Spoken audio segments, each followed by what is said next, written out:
Cockroach जनता party ने क्या गजब का कहर मचा रखा है। पेपर लीक के खिलाफ उसने बहुत बड़ा आंदोलन खड़ा किया और सरकार को झुकने पर मजबूर कर दिया।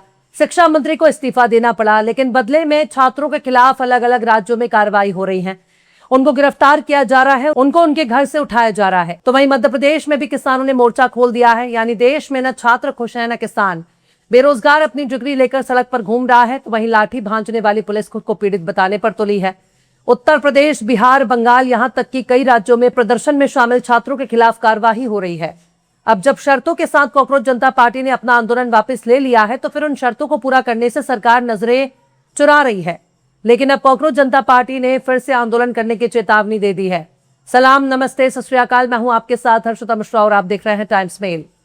देश भर में जहां जहां विरोध प्रदर्शन हुआ था, वहां वहां विरोध प्रदर्शन करने वाले छात्रों के खिलाफ कार्रवाई तेज हो गई है।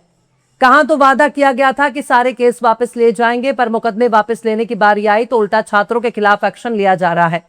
अब कॉकरोच जनता पार्टी के नेताओं ने चेतावनी दे दी है कि अगर केस वापस नहीं लिए गए, अगर सरकार ने अपना वादा पूरा नहीं किया और अगर छात्रों के खिलाफ ऐसे ही कार्रवाई जारी रही, तो कॉकरोच जनता पार्टी एक बार फिर से आंदोलन शुरू कर देगी। यानी देश भर में छात्र अपने हक के लिए आवाज भी बुलंद ना करे। अगर आंदोलन करेंगे तो पीठ लाल कर दी जाएगी, सर फोड़ दिया जाएगा, पैलेट गन से हमला किया जाएगा। इससे तो बेहतर है कि सरकार एग्जाम कराना ही बंद कर दे। बात सिर्फ नीट के एग्जाम पर ही क्यों फोकस किया जा रहा है? यहां तो कदम कदम पर जितने भी एग्जाम होते जा रहे हैं, उनके पेपर लीक के मामले रुक ही नहीं रहे। ऐसा लगता है कि सिस्टम के भीतर से ही एक तय साजिश के तहत पेपर को लीक किया जा रहा है। जंतर मंतर पर प्रदर्शन करने वाले छात्रों को लगता है कि उनके विरोध प्रदर्शन की वजह से धर्मेंद्र प्रधान ने इस्तीफा दे दिया है।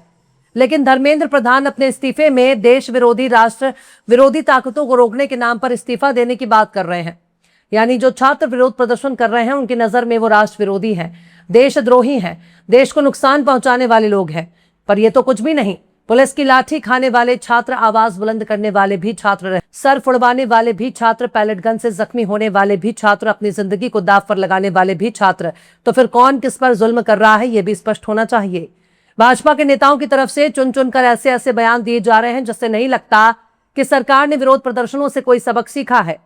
नहीं लगता कि सरकार ने छात्रों की कोई बात सुनी है या मानी है। इस बीच बहुत कुछ बदल गया। कल तक रेल मंत्री रील बनाया करते थे, आज देश के प्रधानमंत्री इंस्टाग्राम पर रील बना रहे हैं। नौजवानों को माय फ्रेंड्स कह के पुकार रहे हैं। उनको भरोसा दिला रहे हैं कि पेपर लीक करने वालों को बख्शा नहीं जाएगा, बच्चों की जिंदगी के साथ खिलवाड़ करने वालों को बख्शा नहीं जाएगा। पर यह तो बताइए, आखिर वो कौन है जो बच्चों की जिंदगी खराब कर रहे हैं?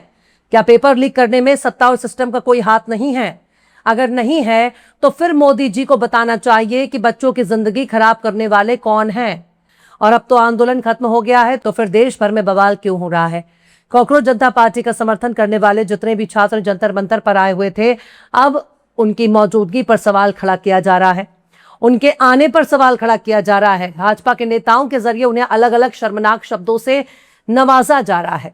बॉलीवुड की उन अदाकाराओं ने भी सरकार की शान में प्रदर्शन करने वाले बच्चों के खिलाफ जहर उगलना शुरू कर दिया। जिनके खुद के कैरेक्टर का कोई अता पता नहीं, वो बच्चों के कैरेक्टर पर सवाल उठा रहे हैं। उन्हें जंतर मंतर पर नजर आने वाली लड़कियां अच्छी नहीं लगती। ऐसा लगता है जैसे वो स्टूडेंट नहीं, अपने घर की बहू तलाश रहे हों। खासकर कंगना रनौत जैसे लीडर को किसी भी लड़की के चरित्र पर सवाल उठाने का कोई हक है ही नहीं। कंगना रनौत को लड़कियों के बारे में नाजेबा अल्फाज का इस्तेमाल करने से पहले खुद के दामन में झांक कर देखना चाहिए। जिसका अपना दामन मैला हो, वो दूसरों के दामन पर कीचड़ नहीं फेंका करते। पर बात सिर्फ यहीं तक नहीं है। अपना हक मांगने वाले, करप्शन के खिलाफ आवाज बुलंद करने वाले, पेपर लीक के खिलाफ अपनी आवाज बुलंद करने वाले छात्रों के खिलाफ अब दिल्ली, यूपी और बिहार जैसे राज्यों में पुलिस एक्शन लिया जा रहा है। उन पर सवाल उठाया जा रहा है, जिसके खिलाफ कॉकरोच जनता पार्टी ने कड़े सवाल उठाए हैं और सरकार पर वादा खिलाफी का इल्जाम लगाया है। क्योंकि जंतर मंतर का जो धरना प्रदर्शन खत्म किया गया, उसमें कॉकरोच जनता पार्टी ने यह मांग रखी थी कि जितने भी केस दर्ज किए गए हैं, उन मुकदमों को खत्म किया जाना चाहिए। लेकिन हो ठीक इसका उल्टा रहा है। दिल्ली पुलिस कह रही है जंतर मंतर पर जो लोग विरोध प्रदर्शन करने आए थे, उनमें से ज्यादातर के आपराधिक रिकॉर्ड रहे हैं। वो किसी न किसी मुकदमे में शामिल रहे हैं और ऐसे लोगों की तादाद हजारों में है। तो वही अदालत कह रही है कि नाबालिग लोगों को फौरन रिहा किया जाए। प्रदर्शन करने की वजह से किसी पर लाठी नहीं चलाया जा सकता। सुप्रीम कोर्ट कह रही है कि जिन लोगों का आपराधिक रिकॉर्ड रहा है, उनको छोड़कर बाकी लोगों के खिलाफ कोई एक्शन ना लिया जाए, उन्हें वापस किया जाए। लेकिन कॉकरोच जनता पार्टी ने अदालत के आदेश को ही छात्रों के खिलाफ बता रही है। कॉकरोच जनता पार्टी ने कहा कि सुप्रीम कोर्ट के इन आदेशों से अफसरों को प्रदर्शन के दौरान दर्ज एफआईआर की जांच जारी रखने की इजाजत मिल गई है। कॉकरोच जनता पार्टी का कहना है कि आदेश सरकार के उन आश्वासनों के उलट है जिन्हें जंतर मंतर पर विरोध प्रदर्शन खत्म हुए थे। कॉकरोच जनता पार्टी के मुख्य प्रवक्ता सौरभ दास ने कहा कि सरकार के साथ जो बातचीत हुई उसमें कहा गया था कि प्रदर्शनकारियों के खिलाफ दर्ज एफआईआर वापस ले ली जाएगी। उन्होंने एक इंटरव्यू में कहा कि सुप्रीम कोर्ट ने अब कहा है कि जो एफआईआर पहले ही दर्ज हो चुकी है उसे वापस नहीं लिया जाएगा। सरकार के साथ हमारी बातचीत में ऐसी कोई बात नहीं थी। सरकार के साथ हमारी समझ अलग थी और हम उम्मीद करते हैं कि हमें दिए गए भरोसे को पूरा करें। सुप्रीम कोर्ट की ओर से लगाई जा रही शर्तें हमें मंजूर नहीं है। सौरभ दास ने ट्विटर पर पोस्ट कर कहा कि सरकार के फायदे के लिए सुप्रीम कोर्ट का राजनीतिकरण नहीं किया जाना चाहिए और उसके आदेशों को इस्तेमाल असली प्रदर्शनकारियों को निशाना बनाने के लिए नहीं होना चाहिए। सौरभ दास ने कहा कि सरकार के फायदे के लिए सुप्रीम कोर्ट का राजनीतिकरण नहीं किया जा सकता। इन फायदों को हासिल करने के लिए उसके आदेशों का हथियार के तौर पर इस्तेमाल नहीं किया जा सकता। देश के सामने एक पक्का वादा किया था, उसका सम्मान किया जाना चाहिए और सभी एफआईआर वापस लिए जाने चाहिए। सौरभ दास ने कहा कि अगर प्रदर्शनकारियों के बीच अपराधी पाए गए तो पुलिस को दूसरों को निशाना बनाने के लिए एफआईआर का इस्तेमाल करने के बजाय कानूनी प्रक्रिया के जरिए कार्रवाई करनी चाहिए। उन्होंने कहा कि अगर अपराधी खुलेआम घूम रहे थे तो पुलिस को उनके पुराने मामले में जमानत रद्द करने की अर्जी देनी चाहिए थी।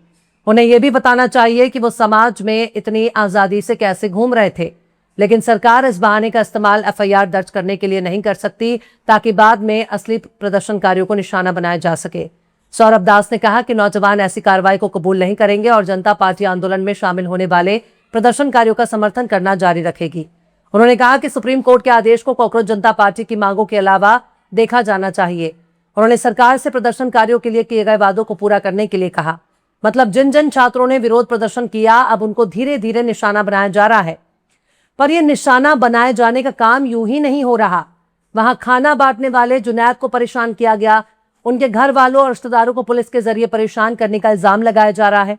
बिहार में तो हद ही हो गई। बिहार पुलिस ने ऐसे नौजवान के खिलाफ केस दर्ज कर लिया जो भारत में ही नहीं है, बल्कि वो बीते 4 महीने से रूस में है।